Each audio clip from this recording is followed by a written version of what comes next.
Guys, কচি রন্ধনশালা channel থেকে কচি রন্ধনশালা বলছি। আজ তোমাদের সাথে শেয়ার করবো একটা রসালো মিষ্টি। তো ভিডিওটা স্কিপ করবা না, পুরো ভিডিওটা দেখবা, তোমাদের কাছে ভালো লাগবে। আসসালামু আলাইকুম, চলো শুরু করা যাক কীভাবে বানিয়েছি।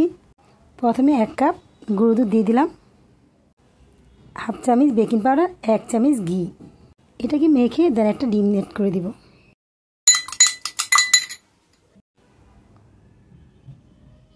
এই তো মেখে নিচ্ছি। এখন আমি ডিমটা ঢেলে দিব। 1 কাপের জন্য একটা ডিম। যদি তোমরা 2 কাপ নাও তো অবশ্যই 2টা ডিম।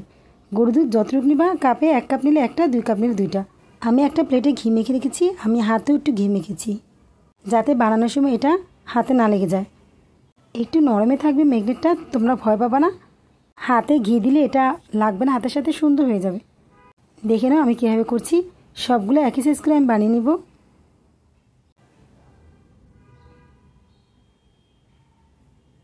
এই তো আমারটা হয়ে গেছে।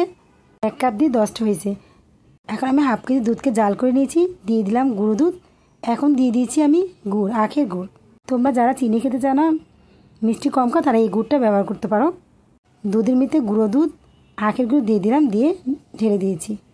এখন বলক আসছে, আমি এর মধ্যে দিয়ে দিব একটা একটা করে, সবগুলো ছেড়ে দিব।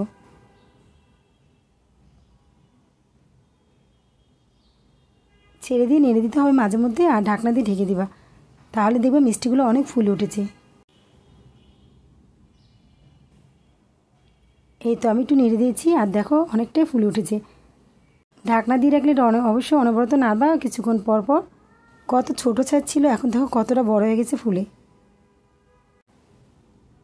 তোমরাও বাসা একবার ট্রাই করো, আমার মনে হয় তোমাদের কাছেও ভালো লাগবে। আর মিষ্টিটা রান্না করার পর মানে এতটা ফুলেছে আমি নিজেও কল্পনা করতে পারিনি। লাস্টে আমি একটু ঘি দিয়ে দিয়েছি।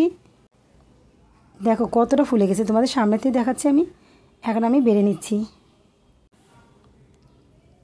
এটার উপর দিয়ে আমি একটা মাওয়া দিব। তো এটা আমি বানিয়েছি, ঘি দিয়েছি, সাথে দিয়েছি গুঁড়ো দুধ, আর ওই গুড়টা আখের গুড়। তোমরা চাইলে চিনিও দিতে পারো। ভাজা ভাজা হয়ে গেলে আমি নামিয়ে ফেলবো। এখন উপর দিয়ে ছিটিয়ে দিচ্ছি একটু, স্মেলটা অনেক ভালো আসে, তাই তোমরা দিয়ে নিবা। আর না দিলেও কোনো সমস্যা নেই, স্কিপ করতে পারো। এখন আমি প্লেটে নিয়েছি, আর এটা ভীষণ টেস্টি হয়েছে। আমার মনে হয় তোমরা একবার খেলে বারবার খেতে চাইবা। তো কেমন লাগলো বন্ধুরা আমার এই রেসিপিটা, কমেন্ট করে বলো। আবার দেখা হবে নেক্সট ভিডিওতে। আজকের মতো এতটুকু। সবাই ভালো থেকো। আল্লাহ হাফিজ।